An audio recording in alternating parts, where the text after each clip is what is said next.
o comitê antevê ajustes da mesma magnitude, portanto de 1%, nas próximas 2 reuniões. Ou seja, meus queridinhos, a Selic foi de 11,25 para 12,25 e nas próximas 2 reuniões ela vai para 13,25 para 14,25 no mínimo. Olá, meu povo! Oh, Jesus! Hoje vamos falar de reunião do Copom. Hoje a gente tem muito para falar. Esse Copom eu vou falar para vocês que fazia tempo que eu não via um Copom tão desafiador.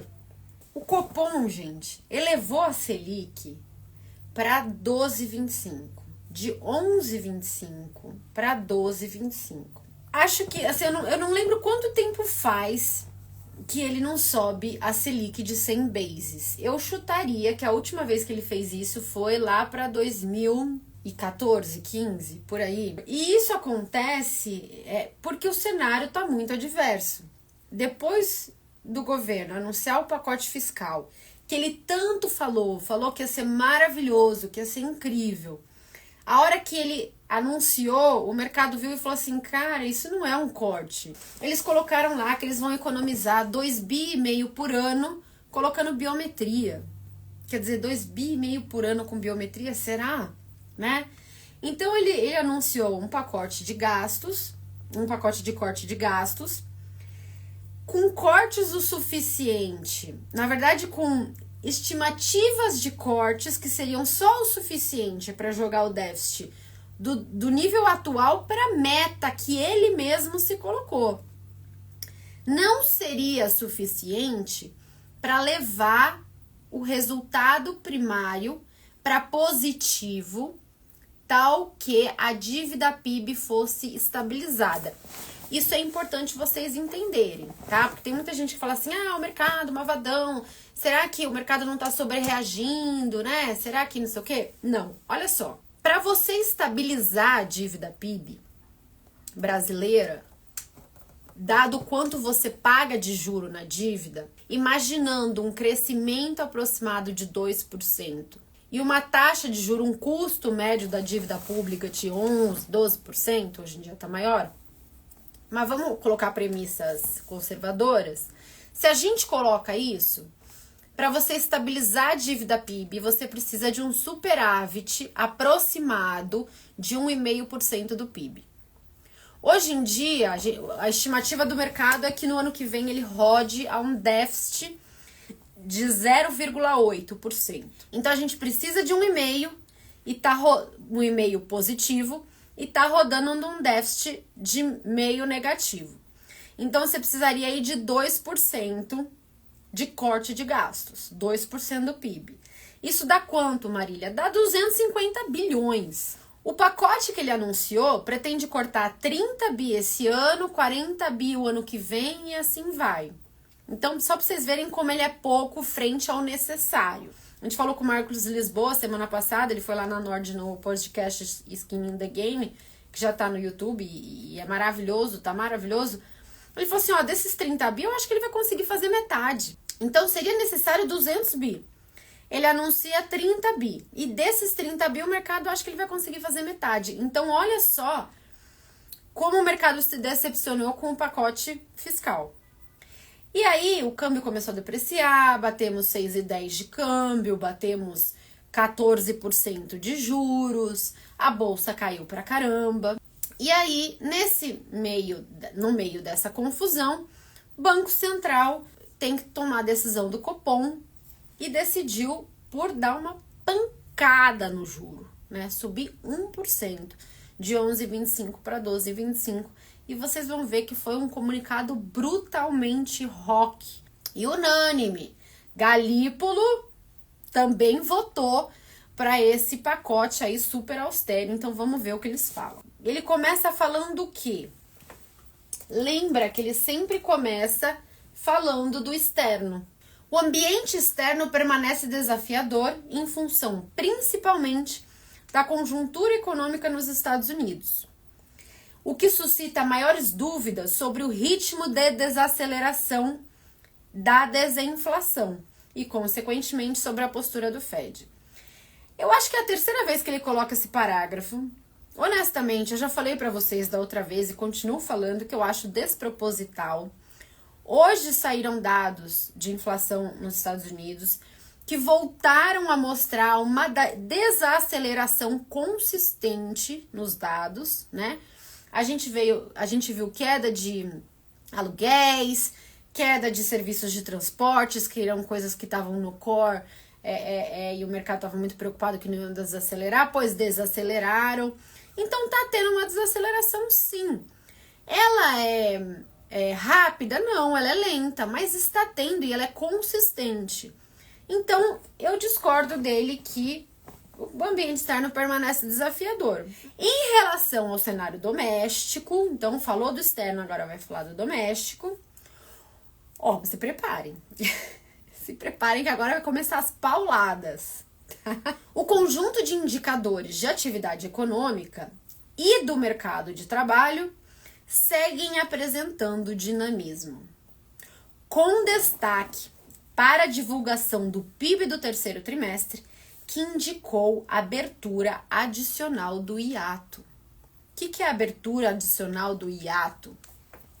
O que é hiato, né, Marília? O que é hiato? Por que eles têm que falar grego com a gente? Você tem o PIB potencial. O que é o PIB potencial? É aquele PIB que a gente consegue trabalhar sem gerar inflação. Ele leva em conta capital e trabalho. Então, o número de pessoas que a gente tem e o parque tecnológico, vou por assim, né? O capital que a gente tem, o parque tecnológico que a gente tem. Vamos supor que eu tenho uma fábrica de pregos, tá? Eu tenho uma máquina e uma máquina produz, uma máquina junto com 10 pessoas produz 10 pregos. Se a minha demanda é por 20 pregos, eu não consigo produzir. Então, o que eu vou fazer? Eu vou dobrar o preço do prego para fazer a minha demanda cair para 10, né? Então, quando a demanda sobe acima do potencial, eu gero pressão inflacionária, porque eu tenho muita gente demandando e o mesmo número de capital e trabalho produzindo. Não consigo produzir mais. Então, eu gero inflação e, além disso, uma pressão por importações, tá? Então, quando eu cresço muito sem ter a minha capacidade produtiva, eu importo mais o resto, né? Então, eu trabalho com um déficit em conta corrente, certo? E aí, eu uso uma capacidade produtiva externa, beleza? Ok. Se de repente eu dobrar o meu capital e dobrar o meu trabalho, né? Então eu tenho 2 máquinas e 20 trabalhadores. Se eu tenho uma demanda só por 10, eu tenho uma pressão deflacionária. E se a demanda sobe para 20, eu mantenho o meu preço estável, porque eu tenho, né, aquela capacidade produtiva, certo? Beleza. Então, o Brasil, juntando todo o nosso capital e trabalho, a gente tem uma certa capacidade produtiva. Sempre que a gente cresce um pouquinho mais, no Brasil já gera inflação. Ao contrário de outros lugares do mundo. Por quê? Porque a gente está com uma capacidade produtiva tão baixa, né? Investimento de infraestrutura, exportação, logística e tudo. A gente é tão precário no Brasil que qualquer microcrescimento já engargala e gera inflação, ok? Deu para entender isso? Posto isso, o que é o hiato do produto? É o quanto a gente está operando acima ou abaixo do nosso produto potencial. Então, o que ele está falando é que o PIB surpreendeu para cima, né, do produto potencial. Portanto, a gente o hiato, né, abriu um pouco mais. A gente está trabalhando um pouco mais acima do nosso produto potencial, o que gera uma pressão inflacionária que deixa o Banco Central apavorado. Porque se a gente está crescendo hoje e o hiato está abrindo hoje, isso significa certamente mais inflação amanhã. A inflação cheia e as medidas subjacentes, que é isso, Marília? A inflação cheia são todos os dados, né, as variáveis de inflação. Então, tem alimentos, tem combustíveis, tem ensino, transporte, roupa, enfim, tem tudo. É inflação cheia mesmo com as ponderações. E as medidas subjacentes, elas tiram itens voláteis, como alimentos. Por exemplo, que chuchu sobe, chuchu cai, assim vai. Então, a inflação cheia e mesmo as medidas de núcleo, que já tiram esses itens mais voláteis, têm se situado acima da meta para a inflação e apresentam elevação nas divulgações mais recentes. Então, a inflação está acelerando. Aí ele fala sobre as expectativas de inflação.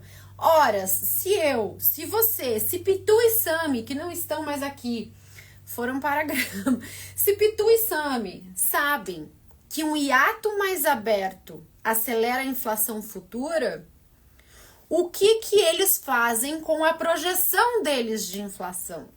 As expectativas de inflação para 2024 e 2025, apuradas pela pesquisa Focus, elevaram-se de forma relevante e encontram-se em torno de 4,8 para 2024 e 4,6 para 2025. A meta é quanto? A meta é 3, né, meu povo? A meta é 3, então as expectativas estão muito acima da meta, né? Extremamente aí acima da meta. Ele pega as expectativas, vamos lembrar, mas ele também faz a projeção dele. Lembra que eu falei para vocês do modelo Samba? O que é o modelo Samba, Marília? É o modelo do Banco Central que prevê a inflação, né? Então, as expectativas do mercado estão em 4,8 e 4,6. Ele pega as expectativas, coloca no modelo Samba, no modelo dele, e cospe o quê? A projeção de inflação do Copom para o segundo trimestre de 2026 e, portanto, atual horizonte relevante da política monetária situa-se em 4%. A meta é quanto? A meta é 3, meus queridinhos. Então, o próprio Banco Central está falando que se ele continuar assim, não vai passar de ano, né? Não vai passar de ano, vai ficar de recuperação. E aí ele fala assim: em função da materialização de riscos, o comitê avalia que o cenário se mostra menos incerto, mas mais adverso do que na reunião anterior. Persiste, no entanto, uma simetria altista no balanço de riscos. O que é o balanço de riscos, Marília? É o que a gente não consegue colocar no modelo. É o que você não consegue quantificar, não consegue calcular. São os riscos, tá? Os riscos. E aí, isso vai no balanço de riscos. Então, ele fala que o balanço de riscos, às vezes tem coisas que dão risco da inflação subir mais, né? Então, riscos altistas e riscos baixistas. Nos riscos altistas, está a desancoragem da expectativa de inflação. O que é isso, Marília? Quando você está ancorado em algo, você espera que aquilo vá acontecer. O Banco Central vai lá e cumpre a meta. Vai lá e cumpre a meta. Vai lá e cumpre a meta. O que você acha que vai acontecer quando a inflação espirrar um pouquinho? Você acha que ele vai subir a Selic e vai cumprir a meta também, porque ele está comprometido em cumprir a meta. Agora, se ele aceita uma inflação, ao invés de 3, ao redor de 3, lá para os 3,5, 4, né? Aquele 3,5, 4 passa a virar uma nova meta na sua cabeça. E você passa a ter uma expectativa de 3,5, 4. Aí todo mundo acha que é 3,5, 4, de repente ele começa a rodar 5, 5,5, né? Você não... Expectativas não estão ancoradas. Então o pessoal começa a jogar a projeção lá para cima. E isso é um risco para o Banco Central. Porque quando as expectativas estão ancoradas, o Banco Central espirra, atim, sobe um pouquinho a Selic e todo mundo já derruba a expectativa de inflação. Porque confia, porque a expectativa está ancorada. Se as expectativas estão desancoradas, se o mercado acha que sistematicamente o Banco Central vai rodar uma inflação mais alta, O Banco Central tem que subir muito mais a Selic, tem que dar uma pancada de 100. E mesmo assim, as expectativas de inflação mexem pouco. Gera uma crise de credibilidade, tá certo? E aí, os mecanismos de transmissão da política monetária se quebram. Que é isso, Marília? Tá falando grego, mulher? Olha só, o que são os mecanismos de transmissão? Os mecanismos de transmissão da política monetária são aqueles mecanismos, aqueles canais que fazem com que uma alta da Selic se traduza numa inflação mais baixa. Dentre eles, a expectativa da inflação, né? É um dos mecanismos de transmissão. Então, como que a expectativa de inflação atua? Se você acha que a inflação vai ser mais alta, você desvaloriza o câmbio. Você manda dinheiro lá para fora, porque você quer manter o seu poder de compra global. Você quer ir para a Disney. Então, um dos mecanismos de transmissão é o câmbio, né? Que tem a ver com as expectativas. E aí você desvaloriza o câmbio, você contamina, por exemplo, preços de alimentos. Trigo, milho, tudo isso é cotação internacional, né?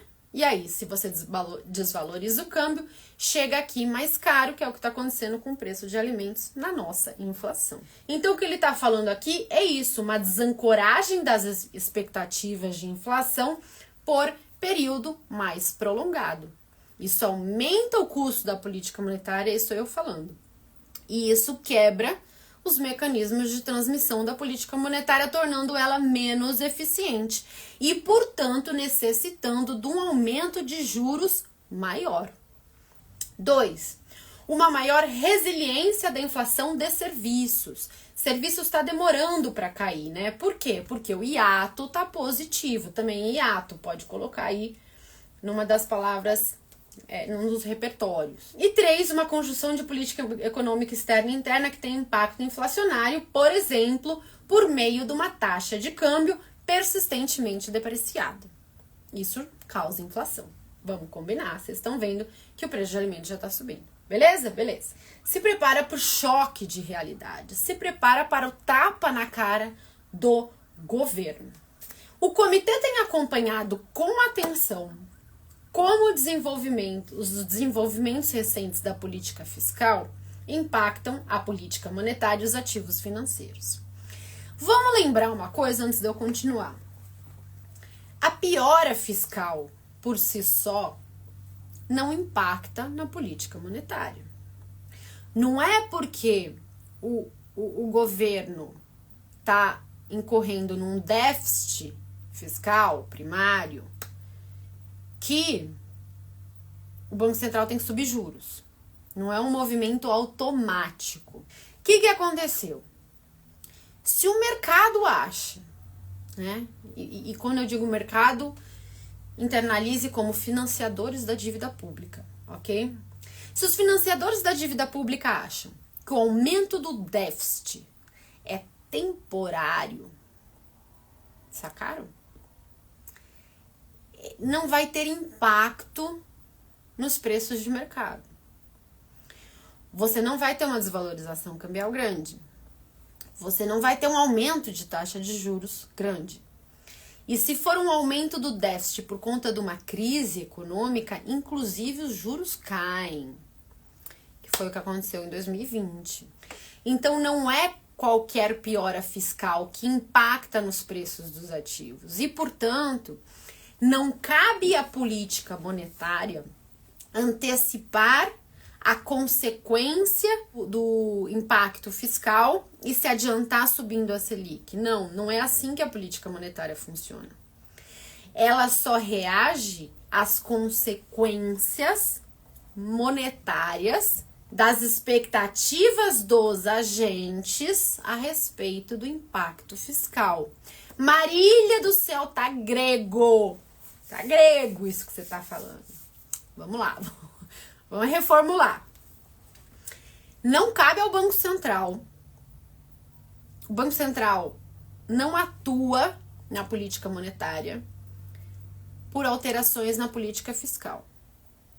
Mas as alterações na política fiscal tem impactos nas variáveis macroeconômicas, juros e câmbio, e expectativa de inflação, e o Banco Central reage a isso. No modelo do Banco Central não tem superávit primário ou déficit primário, porque isso não impacta na inflação. No modelo do Banco Central tem estimativa de inflação e ato do produto, juros de mercado e câmbio. Então, o que importa para o Banco Central é o impacto do anúncio de medidas e políticas fiscais nas variáveis macroeconômicas. Então, ele fala, o comitê tem acompanhado com atenção os desenvolvimentos recentes da política, como os desenvolvimentos recentes da política fiscal impactam a política monetária e os ativos financeiros. A percepção dos agentes econômicos sobre o recente anúncio fiscal afetou de forma relevante os preços dos ativos, juros e câmbio, e as expectativas dos agentes, especialmente o prêmio de risco, as expectativas de inflação e a taxa de câmbio. Por que ele está falando isso? Por conta disso que eu falei para vocês, né? Então, na pandemia teve um déficit fiscal que todo mundo achou que era temporário para resolver uma questão temporária, que era a pandemia. Agora, o aumento do déficit não foi por nada temporário, foi por coisas permanentes. Então, o mercado não gostou. E quando eu falo mercado, vocês ouvem financiadores da dívida pública, ok? Avaliou-se que tais impactos contribuem para uma dinâmica inflacionária mais adversa. O cenário mais recente é marcado por uma desancoragem adicional das expectativas de inflação, elevação das pressões de inflação, dinamismo acima do esperado da atividade mais forte, maior abertura do hiato do produto, o que exige uma política monetária ainda mais contracionista. O que isso significa? Juro mais alto. O Copom decidiu realizar um ajuste de maior magnitude, elevando a taxa básica de juro em 1 ponto percentual para 12,25. E entende que esta decisão é compatível com a estratégia de convergência da inflação para o redor da meta, não para a meta, para o redor da meta, ao longo do horizonte relevante. O horizonte relevante é o período futuro que o Banco Central tem que olhar para estar na meta. Então, como assim, Marília? Imagina que eu quero estar na meta, eu quero que a inflação esteja na meta no mês que vem. Então, toda reunião do Copom, meu horizonte relevante é o mês que vem. Mas se a inflação voou para 6, não tem absolutamente nada, meu querido. Não tem nada que eu possa fazer para levar a inflação de 6 para 3 em um mês. Não é assim que a política monetária funciona. Você sobe a Selic hoje e ela só começa a fazer efeito ou atinge o ápice do seu efeito 3 trimestres à frente. E aí continua fazendo efeito até, 1 ano e meio depois, 2 anos depois. Então, o horizonte relevante da política monetária, o que o Banco Central olha, não é que a inflação esteja na meta no curto prazo, hoje. Não. Daqui a 2 anos elas têm que estar na meta, né? O horizonte relevante é daqui a 2 anos. Era mais curto o horizonte relevante. O governo atual, né, o Conselho Monetário Nacional, junto com Haddad, Simone Tebet e presidente do Banco Central, alteraram o horizonte relevante para 2 anos. O Banco Central tem que olhar o que ele pode fazer hoje para jogar a inflação na meta daqui a 2 anos, no horizonte relevante.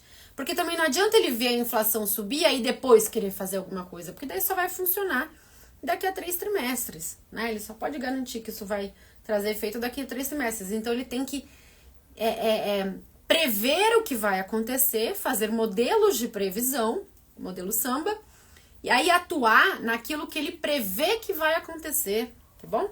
sem prejuízo do seu objetivo fundamental de assegurar a estabilidade dos preços. Essa decisão também implica na suavização de flutuações no nível de atividade econômica e fomento do pleno emprego. Por que ele fala isso? Outra mudança que teve, que vamos combinar aqui também, não ajudou em nada, é que nos Estados Unidos, o Fed, além dele ter que controlar os preços, o mandato dele é dual. É o controle de preços junto com a maximização do emprego, né? Então, você tem que controlar a inflação, mas você tem que também maximizar o emprego. No Brasil, não, porque a gente não tem maturidade, né, para isso. Imagina se o presidente do Banco Central pudesse falar: não vou subir tanto a Selic, porque por um lado eu vou controlar a inflação, mas por outro lado eu vou prejudicar muitos empregos. Não temos maturidade, né? É assim que tivemos hiperinflação a rodo no passado. Então, no Brasil, a primeira meta do Banco Central é controlar a inflação. E aí ele tem uma meta secundária, para ficar bem claro qual é a prioridade, né? Para quem não sabe, para os que não têm maturidade, de fomento do pleno emprego. Diante de um cenário mais adverso para a convergência da inflação, o comitê antevê, em se confirmando o cenário esperado, ajustes, mais de um, da mesma magnitude, portanto de 1%, nas próximas 2 reuniões. Eita! Ou seja, meus queridinhos, a Selic foi de 11,25 para 12,25 e nas próximas 2 reuniões ela vai para 13,25 e para 14,25 no mínimo. Então, o que vai acontecer? A Selic vai subir no mínimo para 14,25. O mercado tinha 97 bases para essa reunião, foi 100. 97 bases para a próxima reunião também, então ele garantiu que vai ter. E 80 bases para outra, quer dizer, maior probabilidade de ser 75, mas ele garantiu que vai ser 100 também. Ou seja, ele está sendo mais rock, mais austero do que o mercado espera. E, portanto, ele está tentando nesse movimento fazer o quê? Ancorar as expectativas. Ganhar credibilidade através de um choque na taxa de juros. Que apesar de eu não conseguir te garantir que vai fazer efeito, porque os canais de transmissão da política monetária estão entupidos e congestionados. 2, chega uma hora que a política... Não adianta a política monetária contrair e a política fiscal soltar, né? A política monetária se torna ineficaz. Então, eu não sei se só a política monetária vai conseguir segurar a bronca. O que eu sei é que é tudo que ele pode fazer. E ele tem que fazer, né? Cabe ao Banco Central ser o chato do rolê que vai tirar a bebida de todo mundo quando tá todo mundo rolando de bêbado na festa. Tipo eu lá na Nord, eu cuido do financeiro. Adivinha quem é a pessoa mais chata da Nord? Tudo bem, não sou eu não, é o Bruce. Mas eu sou a chata que tem que falar não para as pessoas que querem gastar mais dinheiro, que acham que dinheiro nasce em árvore porque é da empresa, né? Tem esse tipo de gente. E aí eu sou a chata que tem que falar não. Adianta? Às vezes não, mas tem outra coisa que eu possa fazer além disso? Não, eu tenho que fazer isso, certo? Assim como o Banco Central não tem muitas alternativas a não ser extremamente austero e falar: governo, você não quer fazer ajuste fiscal? Que pena! Que pena! Cabe a mim dar um choque autista na política monetária.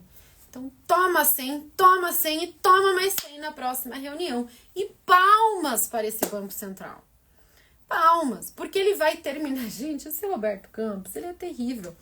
Melhor banqueiro central da história do Banco Central. E olha que eu era alucinada pelo Ilan. O Ilan controlou a inflação depois de 2016, daquele estrago que foi feito com uma inflação indo para 10,67 em 2015, por conta também de sequências de déficit fiscal da nossa queridíssima estocadora de ventos, não é mesmo? E ele está indo embora, mas está entregando um ajuste de 100, né, uma alta de 100, e está se comprometendo desde já, porque vai embora, hein, gente? Essa foi a última decisão do Roberto Campos. Só que desde já, Robertinho esquisou Galípolo para falar mais 2 de 100. Janeiro teremos 100, março teremos mais 100 na gestão de Galípolo. E em Galípolo entregando 2 de 100, ele ganha a credibilidade do mercado, porque ele entrega o quê? O que foi combinado. Olha que loucura, né? A política monetária é muito legal, não é, gente? Parece uma novela mexicana, vocês não acham? O que fazemos? Estamos desesperados, estamos desolados. Como eu falei para vocês, o mercado já esperava uma Selic. Quer ver? Eu abri isso só para te falar até onde a Selic ia e acabei não te falando. O mercado espera que a Selic chegue a 15,25. Chega ao máximo de 15,25. Ou seja, de acordo com o mercado, depois dessas 2 altas de 100 que ainda vão acontecer, aconteceriam mais 2 de 50, fazendo com que a Selic final fosse 15,25. Pode ser um exagero, pode ser. Mas é isso que o mercado precificava. O que quer dizer o quê? O pré-fixado vai subir por conta dessa reunião do Copom? Se subir, vai ser o curtinho e vai ser pouco. O longo talvez caia um pouco, porque ganho de credibilidade. Se ele vai controlar a inflação, o juro lá na frente pode ser menor. Então, aqui ele deu um choque de juros e ganhou credibilidade, o que permite uma reancoragem das expectativas de inflação. Ele virou para o mercado e falou assim, vou fazer o que for necessário, wherever it takes, wherever it takes. E, portanto, ganha credibilidade, o pré-fixado longo pode cair um pouquinho e o pré-fixado curto subir um pouquinho. Coisa pequena, porque praticamente o grosso já está precificado, tá? Então, em termos de precificação, não muda muito. Mas eu confesso que eu fiquei surpreendida, porque eu não achei que ele ia antecipar mais 2 altas de 100. Porque, assim, qual que é a consequência mais importante dele estar dando um choque de juro? Vamos lá, pessoal. O que ele está contratando? Eles estão contratando, meu povo, uma baita de uma recessão. Porque com um juro de 14,25, 15,25, que empresa sobrevive, né? Quem vai ser o doido de pegar um financiamento para consumir alguma coisa? Pegar um empréstimo para financiar a casa própria? Abrir uma empresa? Quem é o doido que vai abrir? Quem é o doido para ser empresário no Brasil? Porque cabe ao Banco Central fazer a parte dele. Ele sobe a taxa de juros, deixa tudo mais caro, contrata uma baita recessão, o consumo cai, o desemprego sobe, diminuem os salários, o consumo cai e a inflação abaixa. Então, ele está contratando uma baita recessão para o futuro, né? E ele está falando para o governo, se você não fizer a sua parte, eu vou fazer a minha. Então, teremos um governo que chega próximo das eleições com câmbio a 6 e pouco, um juro a 14,15 e uma baita de uma recessão. Qual é a chance desse governo ser reeleito? Então, o que poderia fazer o mercado melhorar? Resposta: uma estimativa, uma expectativa de troca de governo. Quando foi anunciado que Lula voltou para o hospital para fazer uma nova cirurgia e que aparentemente o caso era sério, né? O que é trágico, né? É muito ruim, vamos colocar assim, do ponto de vista humanitário. O mercado começou a embutir nos preços uma expectativa, uma probabilidade, mesmo que pequena, de troca de governo, de troca de plano econômico / fiscal. E aí o mercado começou a melhorar. Porque precisaremos para o próximo governo um ajuste fiscal de 250 bilhões, capaz de estabilizar e não colocar numa trajetória decrescente, mas apenas estabilizar a dívida pública. Precisamos, caso contrário, teremos que conviver com juros mais altos. Posto isso, é muito difícil, e aí eu quero conversar com todos vocês de uma maneira séria. Ah, Marília, as ações estão muito baratas, o mercado está horrível, os FIIs caíram, o juro está muito alto. Mas se você tem uma expectativa de troca de governo, tá quase contratado que isso vai melhorar. E quando é que vocês acham que os grandes investidores fazem dinheiro? Em épocas que tá tudo bem ou quando tá tudo limado e você surge no fim do túnel uma expectativa de mudança? Olha só, em 2016, sabe quanto rendeu um IPCA mais longo? 45%. 45%. Retorno de bolsa, né, gente? 45%, quase 50%. Você quase ganhou metade do que você tinha, né, a mais. Olha que loucura. Em 2016, o IPCA mais longo valorizou 44%. Depois de, no ano anterior, em 2015, quando a inflação bateu 10,67%, ele ter caído 4%. Vocês estão percebendo a oportunidade? A bolsa em 2016 subiu quanto, o Ibovespa? 39%. Isso cheira a quê? Oportunidade. É a oportunidade de você transformar o patamar dos seus investimentos. Para isso, você tem que aceitar correr o risco que ninguém mais quer correr, que é investir no Brasil com um déficit enorme, de quase 1% do PIB, e um governo que hoje não fala em cortar esse déficit. E um país cuja taxa de juros vai para 14,25%, com certeza. Topando isso e tendo de fato uma mudança de governo que promova reformas, você tem um potencial de mudar o patamar dos seus investimentos. E olha, gente, tem coisa barata, viu? Jesus! E se o Ibovespa sobe 40%, quanto você acha que sobem as ações de crescimento? 100%. Imagina você hoje dobrar o patrimônio que você tem. Ah, Marília, mas eu nunca investiria tudo em ações. Claro que não, né? Mas só para você ter uma noção de grandeza, tá? São em épocas como essa que você tem a chance de mudar de patamar. Se você tem a coragem e a aversão ao risco necessária para fazer esse investimento quando ninguém mais quer fazer. Se não for o seu caso, não faça nada, continue em Tesouro Selic. A estrada vai ser bumpy, né? Assim, vai ser bem difícil. O caminho até lá vai ser assustador.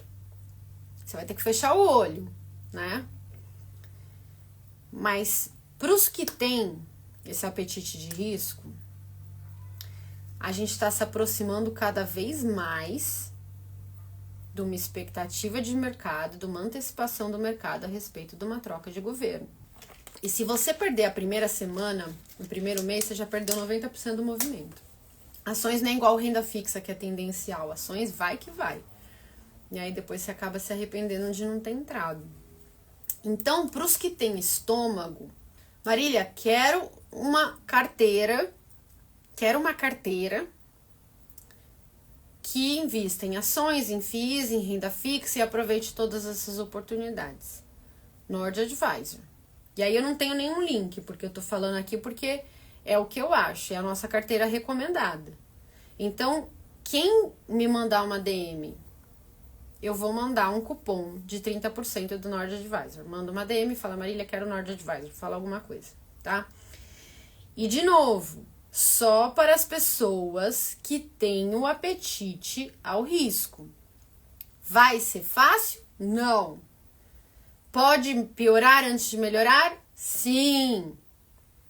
Agora, ou você entra antes, ou se acontece alguma coisa, já era. Não vai dar para entrar depois, tá? Não vai dar tempo de entrar depois, tá?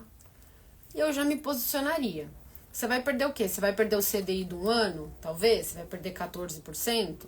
Ok, mas em compensação, no que você investir, por exemplo, em ações de crescimento, você ganha 100%, né? O que você prefere? Perder um CDI de 10 ou garantir um CDI de 10, mas possivelmente perder a alta de 100? É isso que eu acho que eu tô compartilhando aqui com vocês, tá bom? Pessoal, fiquei muito triste que hoje nós não conversamos tanto assim, então me mande aqui nos comentários, converse comigo, porque me senti muito sozinha nessa live, estou aqui deprimida que me senti muito sozinha. Se você ficou até o final, converse comigo aqui nos comentários para eu ver aqui quem assistiu a live, quem gostou, o que vocês acharam, qual a opinião de vocês sobre tudo isso que está acontecendo e principalmente o que vocês acharam do Copom, né? 100, mais 100, mais 100, ele está distribuindo alta de juros. E é isso, pessoal. Muito obrigada a todos e até o próximo cupom, que vai ser aí dia 29 de janeiro. Mua!